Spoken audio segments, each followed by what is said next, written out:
Okay, in the interest of being thorough, I'm going to show the reassembly procedure for the charge pump and a hydraulic leak fix.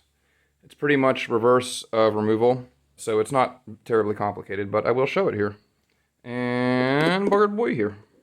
Bogart, say hi. Sit. Now sit. Sit. Oh, that's good. A treat.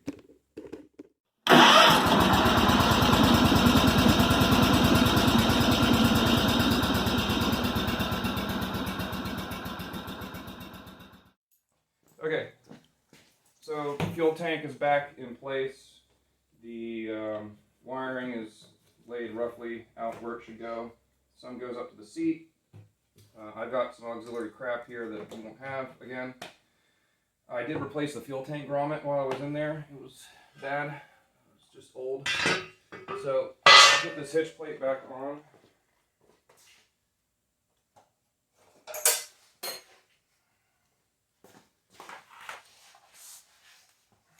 And like I said, I did weld these nuts on the back here, so it's not quite as difficult to do.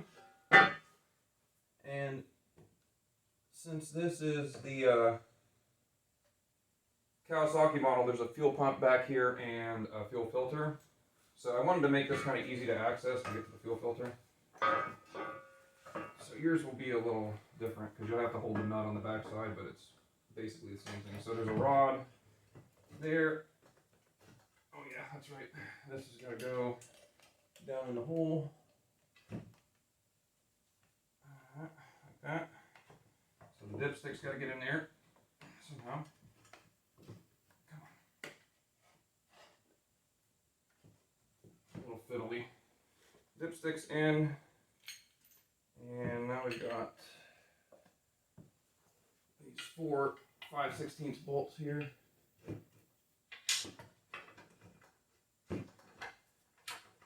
Hold the gas tank in, and also the hitch plate. Pretty simple.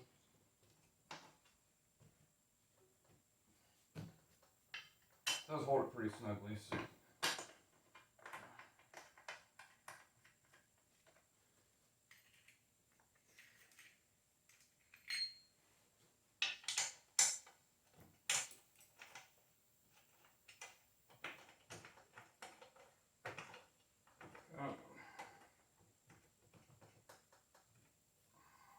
Started.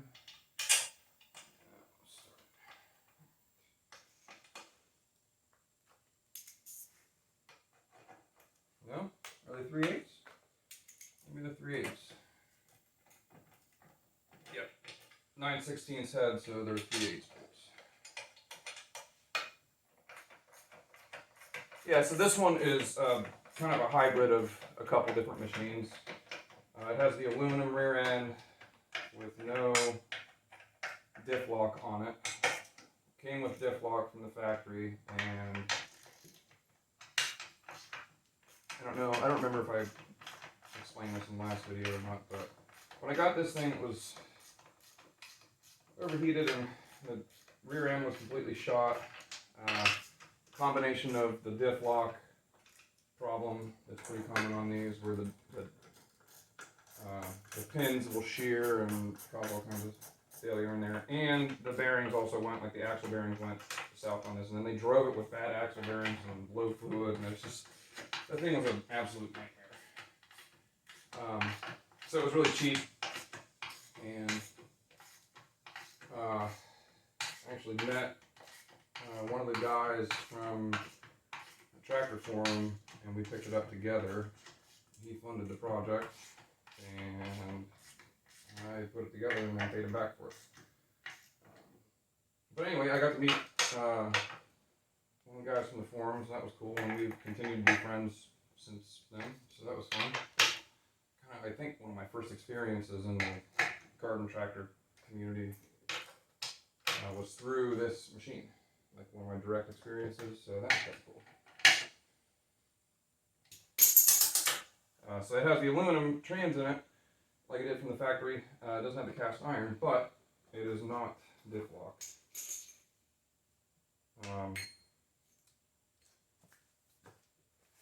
So that's one of the hybrid things about it.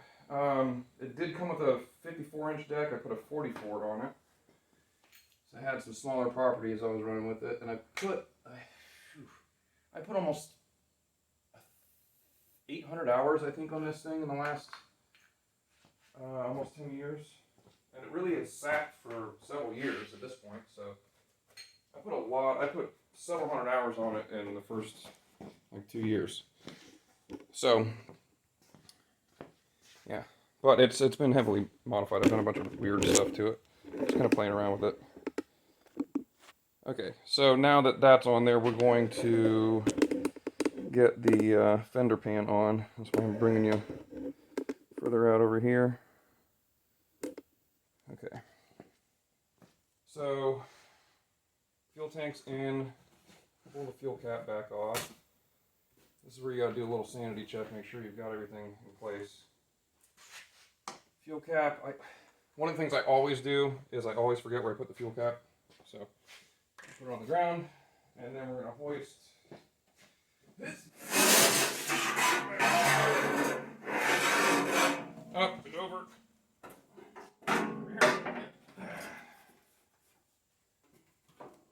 Like this. Tough part is we gotta clear that handle, just like when we had it on there before. Go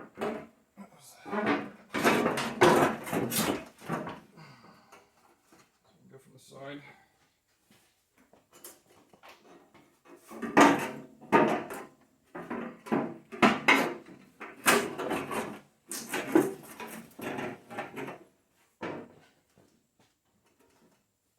Alright. Getting there.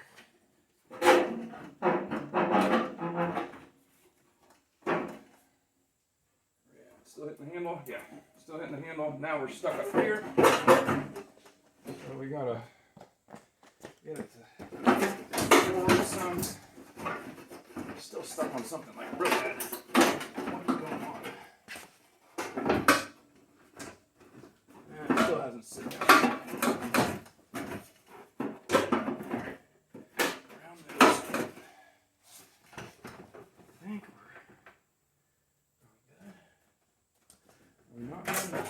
Okay, so that wiring needs to get out of the way. This wiring here can just sit right here in the well. So that's okay. There, pop that. Free there. Oh, there it goes. Finally popped down. Okay. So this is going up to the seat. And then the wiring over here. So the wiring goes in between the fuel tank and like there's a little groove in here and the wiring comes through.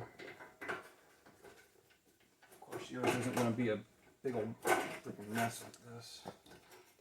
I pulled a trailer with it and wanted trailer lights or something, and this tractor's pretty much done a little bit of everything since I've got it.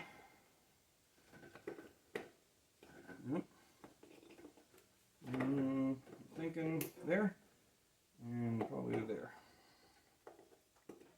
Seems like what it wants to do. Okay, so that's up out of the way. You'll have some wiring that'll be different right there for your lights. If you have one of these, you probably have no tail light on this side because they all get destroyed from the gas out of the cap. So double check, make sure that you're roughly in line with the seat track. You're roughly in line with the bolts for the floor pan. And now we'll put the seat on. I'm going to get you another perspective here. I'm not responsible for this seat cover, by the way. It was comfy, and my wife loved, still loves, I guess, this tractor, and wanted a nice comfy seat cover. I'm not a fan of putting John Deere colored stuff on this thing, but it is what it is. So there's a seat switch under here.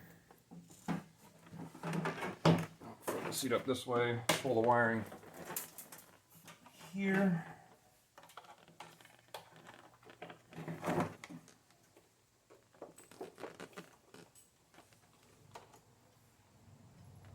And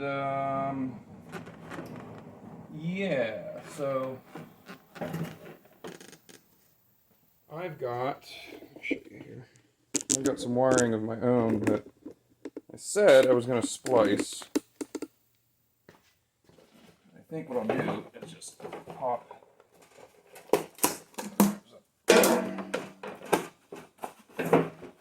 There's a little inverter in there for 110 and USB stuff, but we'll just ignore that. So the seat switch goes in here, up under the seat. Plug that in, drop the harness down, and then get your seat track to act right, maybe.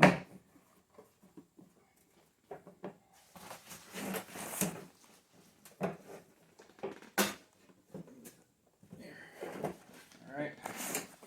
Make sure both of the rails are sticking out the back. Put the back ones in. Make sure you forget to grab your Torx bit before you get here, and then make sure you struggle a bunch unnecessarily trying to thread it in by hand before you go grab your socket. T30s. Yeah.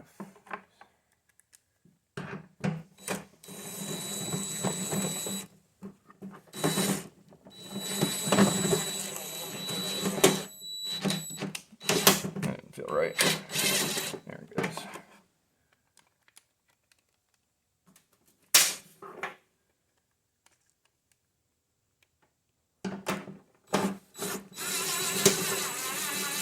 All right. Just gonna let them float a little bit for now, in case the seat needs to shift a little.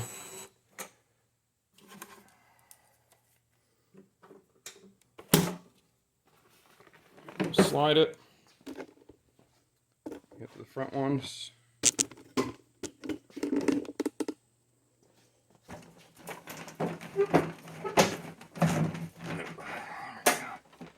This is why it's a good idea to move this seat every once in a while, otherwise taking the fender off is a real pain.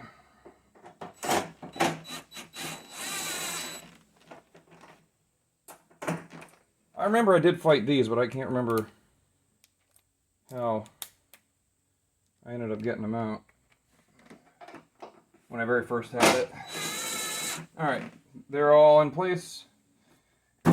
Looks like our holes in the fender here are gonna line up well enough, so we can commit to that. And commit to that. And then commit to the back ones.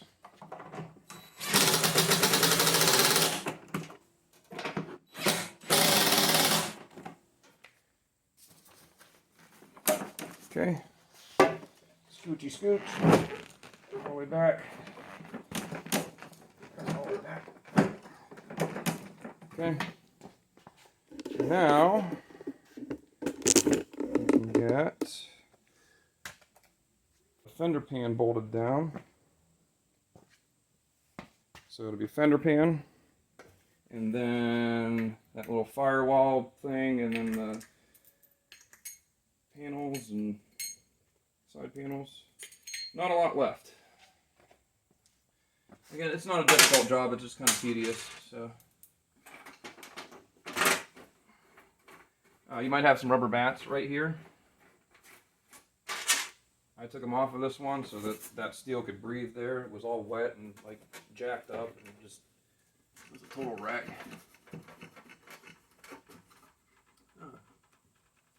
Some wiring right there. Make sure I don't. Yeah, I got a bunch of auxiliary wiring on this thing.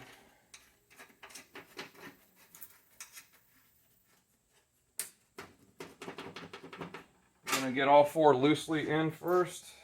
Make sure there's no binding. Since it's sheet metal and it's kind of a formed piece of sheet metal that's kind of bendy and moves a bunch. I want to make sure that everything's secured before we go too far.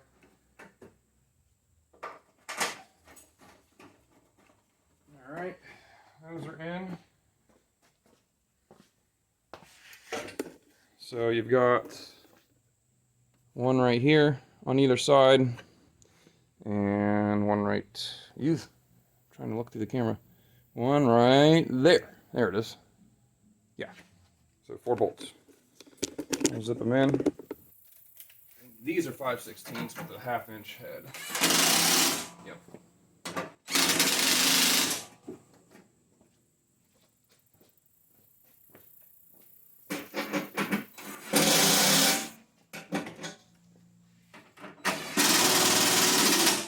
What's wrong, butter boy?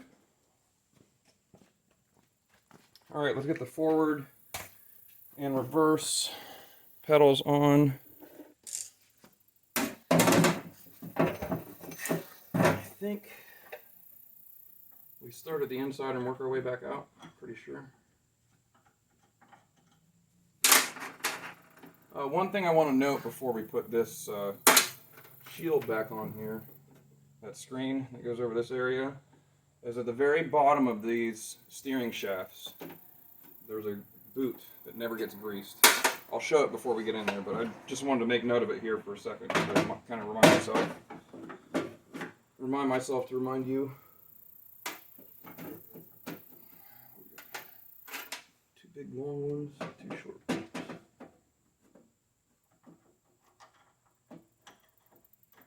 No. So the 2 big long ones must go like this.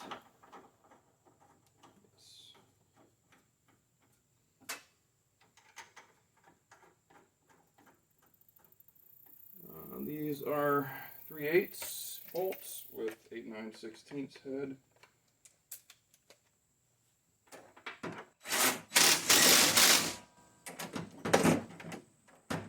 And this adapter is just not cut.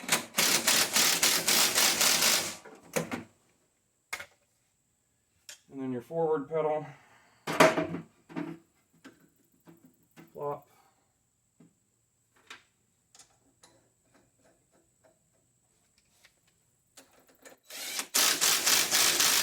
And then your reverse pedal. Look at the arrows. Kind of self-explanatory. Oh boy, I adjusted the reverse on this, and it is way high now.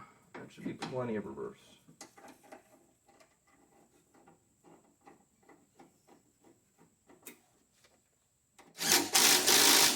Oh yeah, that should be plenty.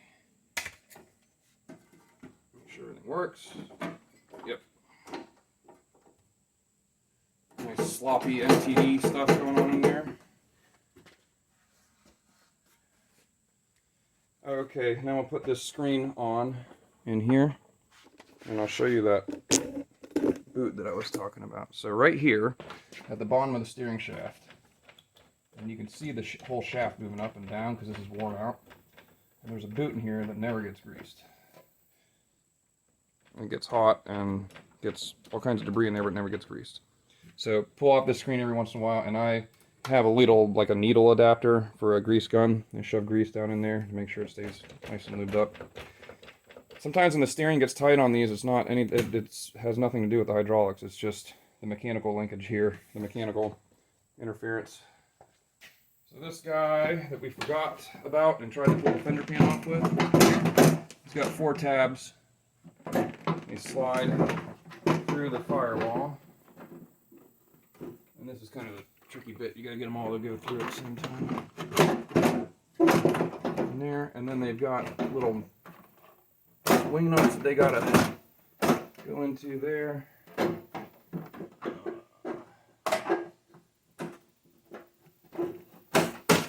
It's a little bit of a dance. Once you get it in, just hold it with your hand and tighten one side.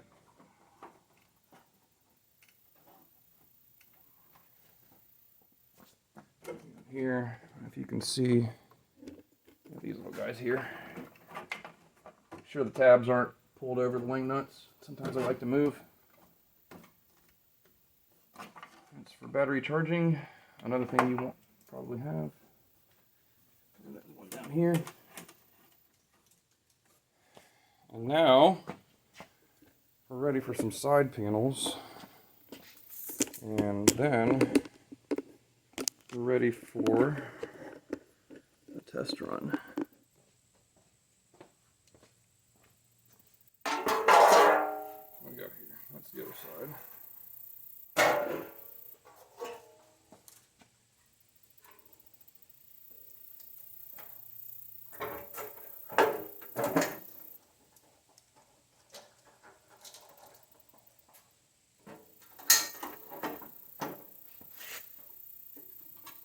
Little tabs down at the bottom and the top. If yours isn't broken, like this one is, you'll have two. Slide in there and they pop out. There's two tabs here. You know, if most of the enthusiasts knock on MTD for all the cost cutting that they've done, and they've done some pretty clever stuff though. It's true that they do it cheap, but if it weren't for their tendency to just make everything as inexpensive as possible, they've got some kind of cool engineering designs. Panels are on. It's done. Let's fire it up and see if it runs, see if it moves. I mean, it should, but you know how this stuff goes. Hopefully you don't know how this stuff goes, but if you do, then you know what I'm talking about.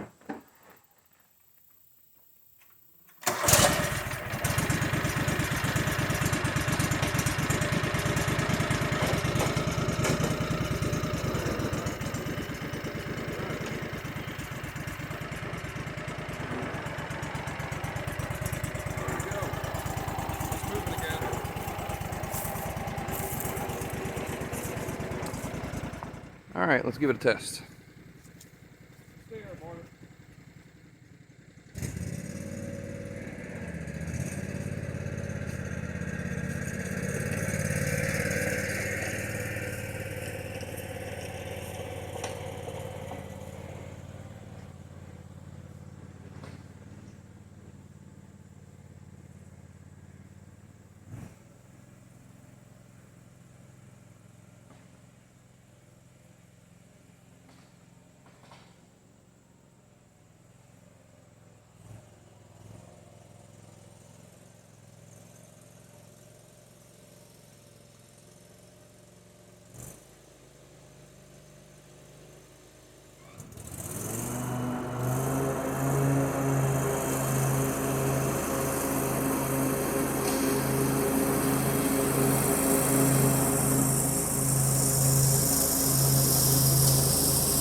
runs, it drives, it moves.